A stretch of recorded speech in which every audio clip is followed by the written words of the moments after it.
Welcome to Take 5, your 5-minute inspirational message from Solid Rock Drogheda.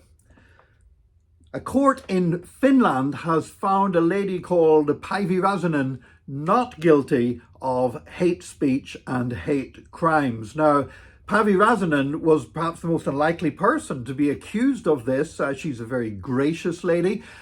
She's a member of the Finnish Parliament. She's a former government minister and also a committed member of the Lutheran Church in Finland. And the reason why she ended up being dragged in front of the courts and running up hefty legal bills, which thankfully the state is now going to have to reimburse and pay her legal bills for her. But the reason why Päivi got hauled up in front of the courts was because of a tweet. Now, let's talk about the context of this tweet. What had happened was that the Finnish Lutheran Church had sponsored a pride event. And Päivi, as a member of that church, disagreed with them doing that. And she posted up a scripture verse online from basically a photograph of a page from the Bible showing Romans chapter 1, where it speaks about Christian standards of sexual behavior and what the Christian view is, what the biblical view of that is. And because of this, she was prosecuted for hate speech. Now, it was a very peculiar prosecution. The prosecutor, for example, said that Päivi was free to think or believe whatever she liked, but she was not free to express it. And Päivi quite reasonably answered, well, that's the same kind of religious freedom as China gives people as well. You can think what you like, but you'll be arrested if you express it. And also the prosecutor objected to the fact that Päivi referred to certain forms of sexual intimacy as being sin. But the fact is, we all do things that other people think are sinful. Muslim and Jews think it's sinful to eat bacon, but those of us who eat bacon don't start accusing them of hate speech. Mormons think it's sinful to drink coffee. Many Christians I know think it's sinful to drink alcohol. That doesn't mean that everybody that likes a glass of wine or a cocktail should get all up in arms about their being persecuted because Christians are using hate speech against them.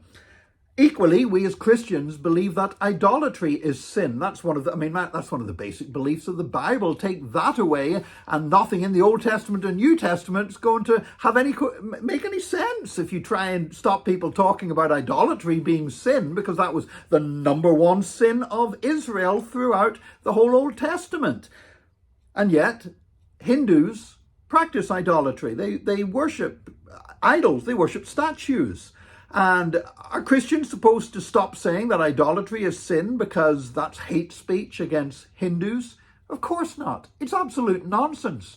And in fact, the same freedom that we have to say that somebody else's behavior is sinful is also the same freedom they have to say why they disagree with Christian teachings and why they might think what we believe as Christians is wrong. We have the freedom to disagree with one another. Now, I quite agree that we don't have and should not have the freedom to deliberately be hateful to one another. So, for example, if I was to go to a Hindu temple with placards and start screaming at everybody that was going into the Hindu temple and telling them how sinful they are because they're worshipping idols, I can understand totally why that would be hate speech. I can understand totally if Jews were going to a supermarket and verbally abusing me because I was buying a packet of bacon.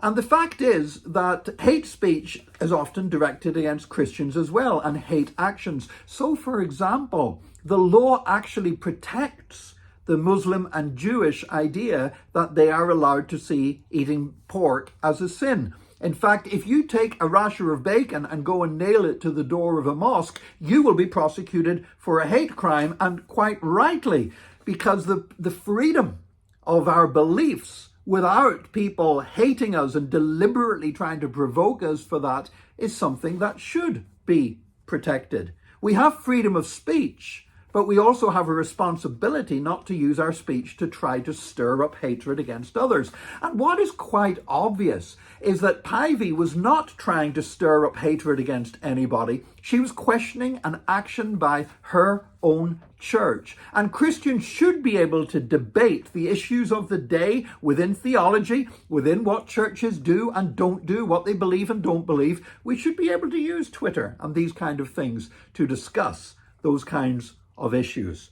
So I'm delighted that the Finnish courts have seen sense and dismissed all the charges against Päivi Räsänen. For that, at least, we should be grateful. Join us again tomorrow for another Take 5, your 5-minute inspirational message from Solid Rock Drogheda. And in the meanwhile, let's keep speaking truth, but let's keep speaking it in love and with respect for others.